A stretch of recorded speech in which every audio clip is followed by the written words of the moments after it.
Hello everyone, आज करेंगे conservation of plants and animals का लेक्चर नंबर 2।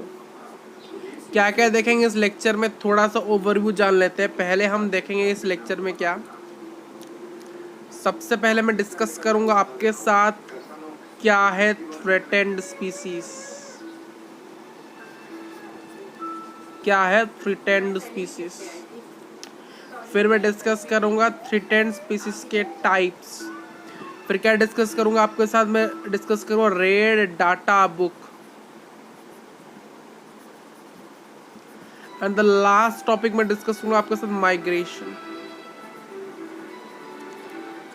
तो इसमें ही हमारा सभी चीजें कंप्लीट हो जाएगी मेरे यार, ठीक। और ये लेक्चर बहुत छोटा रहेगा, यानी 15 या 20 मिनट से नीचे रहेगा लेक्चर, ठीक है। थ्रेटेंड स्पीसीज क्या है?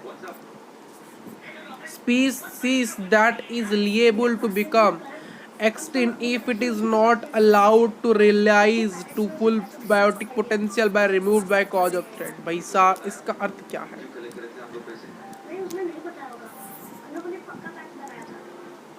यहाँ पर एक प्रजाति की हैबिटेट है, मान लो यहाँ एक प्रजाति का हैबिटेट है, यहाँ पर कोई यार थ्रेट बार बार दिए जा रहा है।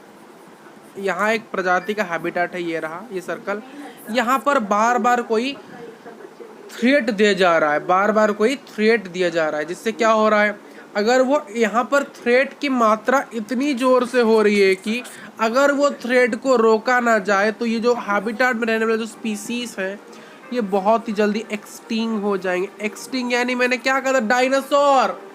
पहले बहुत डायनासोर थे, अब क्या डायनासोर है? नहीं है।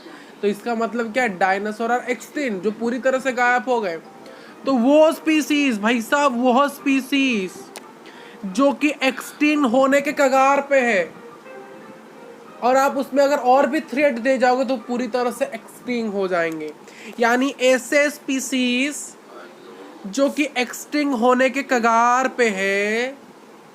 क्यों? क्योंकि वहां पर उनके एक थ्रेट का कॉज है, वहां पर एक उनके ऊपर कोई थ्रेट दे रहा है, कोई प्रॉब्लम क्रिएट कर रहा है। इससे क्या हो रहा है, इससे क्या हो रहा है, वो अपनी फुल बायोटिक पोटेंशियल के नीड्स को फुलफिल नहीं कर पा रहे हैं, जिससे वो एक एक्सटिंक्ट होने की कगार में जा रहे हैं। This is called threatened species. यानी थ्रेट के कारण जो स्पीसीज एक्सटिंक्ट होने के कगार पे होते हैं उन्हें हम कहते हैं थ्रेटेंड स्पीसीज। आइए जानते हैं टाइप्स।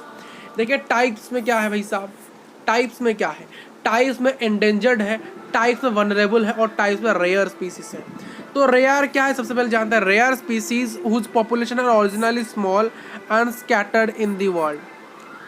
देखिए एक ऐसा स्पीसीज है ऑल ओवर वर्ल्ड में उसकी जो पॉपुलेशन है वो बहुत कम है। मान लो उसकी पॉपुलेशन फॉर एग्जांपल एक स्पीसीज है, उसकी पॉपुलेशन 15 है, बट ये जो 15 पॉपुलेशन है, ये 15 पॉपुलेशन कैसे मिलेगी आपको? इस 15 से 4 पॉपुलेशन आपको इंडिया में मिलेगी, इसमें से 2 पॉपुलेशन आपको ऑस्ट्रेलिया में मिलेगी, और 2 पॉपुलेशन आपको अमेरिका में मिलेगी, और 3 पॉपुलेशन आपको कनाडा में मिलेगी। यानी ये तो पॉपुलेशन में बहुत कम है, बट इनके जो पॉपुलेशन की जो स्कैटरिंग है वो ऑल ओवर वर्ल्ड है। यानी नंबर में तो ये 10 है, यानी एक हैबिटेट है, एक स्पीसीज है जिनको जो कि अपने ऑल ओवर वर्ल्ड 10 ही स्पीसीज है, ठीक है, सिर्फ 10 ही स्पीसीज है।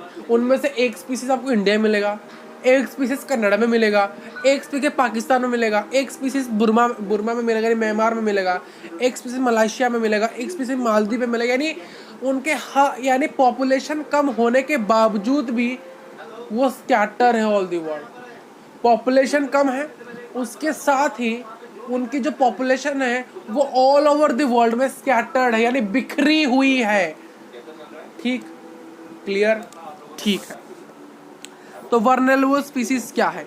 ये ऐसे स्पीसीज होते हैं या फिर ऐसे स्पीसीज होते हैं एनिमल्स के या प्लांट्स के जो कि बहुत जल्दी एंडेंजर्ड होने वाले हैं, या फिर अगर हमने कुछ बदला नहीं।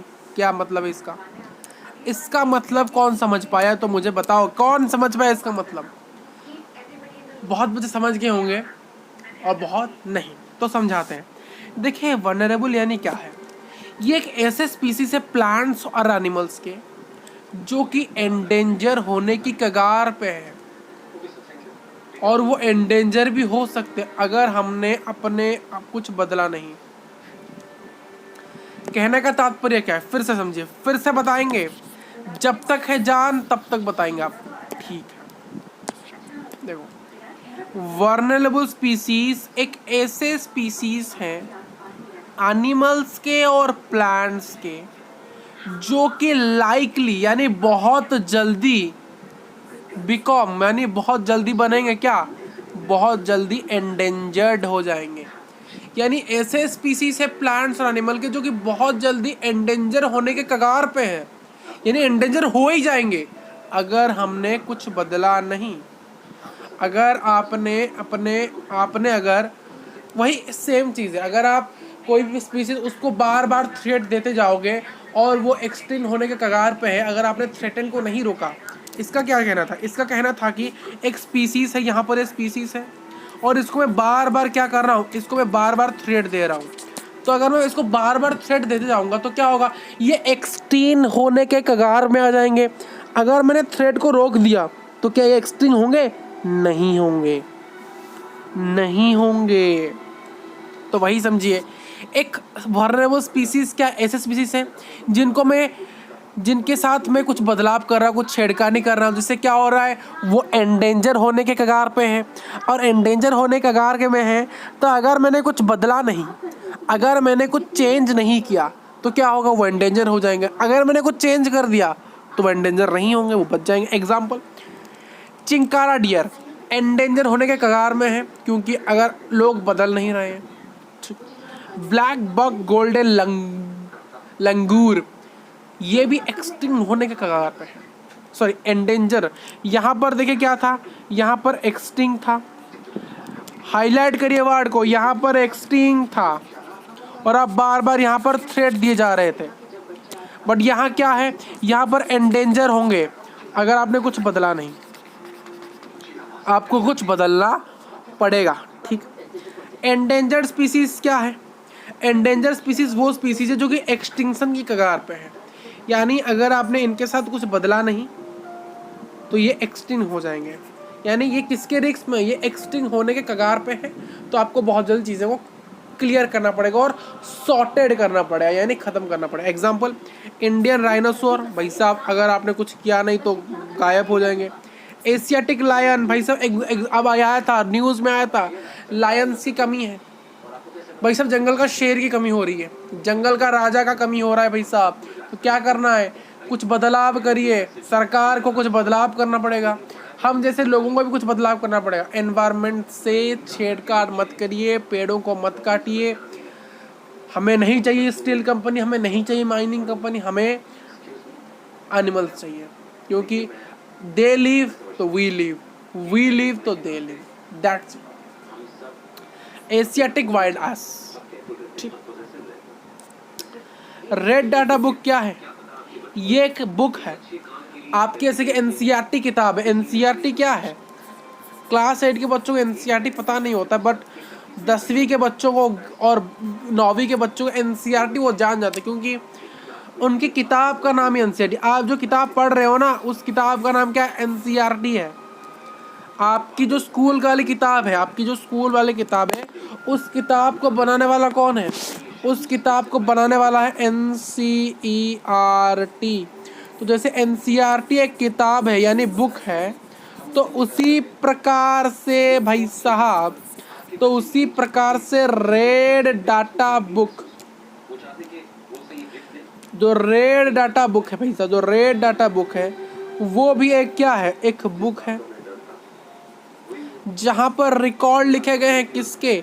सभी एंडेंजर स्पीसीज, यानी जो स्पीसीज एंडेंजर्ड होने वाले हैं उनकी जो लिस्ट है वो कहाँ लिखी गई है? RDB में लिखी गई, यानी रेड डाटा बुक में। और मैं भी बच्चों पूछने वाला था भाई साहब, एक्सटिंक्ट स्पीसीज क्या होता है पता है? पिछले लेक्चर में बताया था एक्सटिंक्ट एंडेंजर्ड स्पीसीज क्या, सॉरी, तो एंडेंजर्ड स्पीसीज क्या है, जो कि एक्सटिंक्ट होने के कगार पे है अगर आपने कुछ चेंज नहीं किया। अभी यहाँ पर ही बताया था ये वाला, तो समथिंग चेंजेस,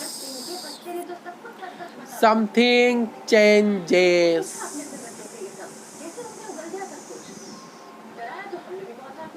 क्लियर, क्लियर, यानी एक्सटिंक्ट होने कगार को हम कहते हैं एंडेंजर स्पीसीज, और रेड डाटा बुक में उनकी लिस्ट लिखी गई है कौन एंडेंजर होने वाले हैं। लास्ट टॉपिक और चैप्टर कंप्लीट, माइग्रेशन क्या है। देखिए क्या होता है भाई साहब, देखिए इसको मैं यहाँ से नहीं समझाऊंगा, आपको मेरा कॉन्सेप्ट समझना पड़ेगा। कॉन्सेप्ट, कॉन्सेप्ट समझोगे तो सब कुछ हो जाएगा। मेरा कॉन्सेप्ट समझिए क्या। देखिए एक बर्ड की कहानी सुनाते हैं। एक बर्ड है जो कि विंटर बर्ड है, विंटर बर्ड है नहीं, समर बर्ड है, समझो समर बर्ड है। देखिए एक बर्ड है जो कि समर बर्ड है, यानी गर्मी के मौसम में वो सरवाइव कर सकते हैं, ठीक है, और पर विंटर में, बट विंटर में वो सरवाइव नहीं कर सकती। और उस वर्ड का ओरिजिन क्या है, कन्नड़ा, कन्नड़ा, कन्नड़ा भाई साहब, कन्नड़ा है। तो कन्नड़ा में जब समर होता है, ठीक, तो ये जो बर्ड है उसकी ओरिजिन प्लेस क्या है, बर्ड का नेटिव प्लेस क्या है, बेड, ये जो बर्ड है ये रहने वाली, ये जो पंछी है रहने वाली कहाँ की है, ये बर्ड है कन्नड़ा की रहने वाली, ठीक है। तो वह कन्नड़ा में ही मोस्ट ऑफ टाइम रहेगी, ठीक। तो मान लो कन्नड़ा में हमें गर्मी का मौसम चल रहा है, तो क्या है, जो गर्मी का मौसम चल रहा है तो क्या है, वो बर्ड सरवाइव कर लेगी, बल्ले बल्ले भाई साहब, ठीक। देखिए धीरे धीरे क्या होने लगा, कन्नड़ा में विंटर शुरू होने लगी। और कन्नड़ा, ये आप समझ लो भाई साहब, कन्नड़ा कहाँ है, नॉर्थ पोल की तरफ, तो वहाँ पर ज़्यादा ठंडी होती है, ठीक, आज कंपेयर टू इक्वेटर। जो इक्वेटर वाले, इक्वेटर समझते हो कि नहीं भाई साहब, ये भी नहीं समझते। ये अगर हमारा अर्थ है, ये अगर हमारा अर्थ के बीचों बीच एक, बीचों बीच सेंटर से एक लाइन, आज के सेंटर में एक लाइन खींच दो, यानी अर्थ के डायमीटर को, अर्थ के डायमीटर को मैं कहता हूँ क्या, अर्थ के डायमीटर को हम इक्वेटर कहते हैं। और कन्नड़ा इस, अगर इस अर्थ में देखें तो यहाँ पर देखें तो कन्नड़ा यहाँ पर, ये रहा कन्नड़ा। ये ऊपर वाले को हम नॉर्थ पोल कहते हैं, नीचे वाले को साउथ पोल कहते हैं। और ये वाला है कन्नड़ा, और इंडिया यहाँ है, ठीक। तो कन्नड़ा क्या है, नॉर्थ पोल के पास है, तो यहाँ पर ज़्यादा सर्दी होती है। तो क्या करेगा, तो जो बर्ड है, ये जो बर्ड है, तो विंटर में तो सरवाइव नहीं कर पाएगी, कहाँ पर, कन्नड़ा में। तो वो क्या करेगी, वहाँ से चली आएगी, कहाँ पर, इंडिया। क्योंकि जब देखिए इंडिया में विंटर होता है बट इतना विंटर नहीं होता है, ठीक है, ठीक है। देखिए इंडिया में अगर बात करूं,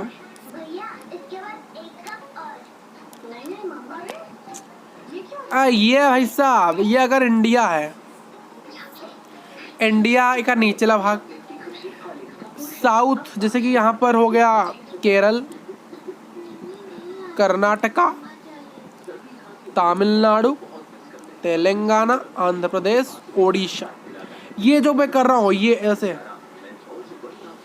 ये वाला पार्ट क्या है, ये चिली का लेक है, ये क्या है, चिली का लेक। और अगर कोई इस वीडियो को ओडिशा से देख रहा है, अगर वो चिली का लेक गया है तो उसने देखा होगा डिफरेंट टाइप्स ऑफ बर्ड्स अन्य कंट्री से, अदर कंट्री से यहाँ पर चली आती है। कब, विंटर सीजन में, विंटर सीजन में आती है। तो वही बता रहे हैं आपको कि ये जो बर्ड है ये कहाँ आएगी, जहाँ पर कनाडा में विंटर होगा तब वो कहाँ आएगी, तो इंडिया में वो आ जाएगी। क्योंकि इंडिया का क्लाइमेट आज कंपेयर टू अदर कंट्रीज क्या है, थोड़ा वार्म है, थोड़ा ह्यूमिड है। क्यों, देखिए इंडिया में जो ऊपर वाला हिस्सा है, कश्मीर वाला हिस्सा, ये जो कश्मीर वाला होता है, शिमला हिमाचल प्रदेश वाला हिस्सा है, वो थोड़ा ठंडा होता है, वो थोड़ा सा कोल्ड होता है आज कंपेयर टू केरल वाला साइड, कर्नाटका वाला साइड, उड़ीसा वाला साइड, या फिर वेस्ट बंगाल वाला साइड, या फिर महाराष्ट्र वाला साइड। ये थोड़े से वार्म होते हैं कोल्ड डेज में, यहाँ पर ज़्यादा सर्दी नहीं होती। ठीक है, क्लियर है। तो ये बर्ड क्या करेगी, इंडिया यहाँ पर जब विंटर चलेगा कन्नड़ा में, तो वहाँ पर वो सर्वाइव नहीं कर पाए, तो वो क्या करेगी, माइग्रेट करेगी इंडिया में। This is the called phenomenon of migration. तो अब पढ़ लेते हैं क्या लिखा है यहाँ पर, मैंने क्या लिखा है आपके लिए भाई साहब। देखिए, द रेगुलर और periodic two ways of movement of birds and some animal from place to residence to other places. देखिए कुछ बर्ड्स कुछ एनिमल्स इसे रेगुलरली माइग्रेशन को करती है, यानी हर वक्त वो रेगुलेट होती रहती है, बार बार वो माइग्रेट करती रहती है, या फिर समय में पीरियोडिक, यानी समर में नेटिव प्लेस में रह गए और विंटर में किसी अदर कंट्री में चले आए, या फिर उल्टा भी हो सकता है कि विंटर में नेटिव प्लेस में रह गए, यानी अपना ओरिजिन प्लेस जो वर्ड का अपना घर जो है वहाँ पर, और समर में किसी अदर कंट्री में चले गए। बर्ड के हिसाब से वो किस में सूटेबल है, या फिर वो समर में सूटेबल है, फिर आज कम्पेयर टू विंटर में। कुछ इसे रेगुलरली करते हैं, कुछ इसे पीरियोडिक करते हैं। ये दो प्रकार के जो रेगुलर और पीरियोडिक, ये टू टाइप्स मूवमेंट है किसके, बर्ड्स के और कुछ एनिमल्स से, जो कि एक जगह से यानी अपने रेसिडेंट से, यानी अपने ओरिजिन वाले प्लेस से, यानी उनका जो घर है उसको उससे किसी अदर प्लेस में जाते हैं एक बढ़िया से रूट उनका। देखिए बर्ड का अपना एक रूट बनाया होता है, बर्ड रूट्स, वो उसी रूट में जाना आना करती है भाई साहब, वो टैलेंटेड होती है बहुत।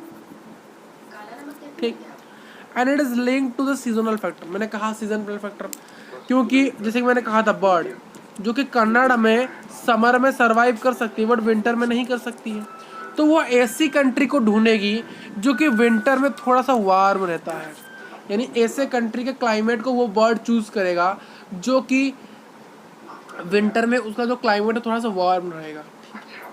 क्लियर, ठीक।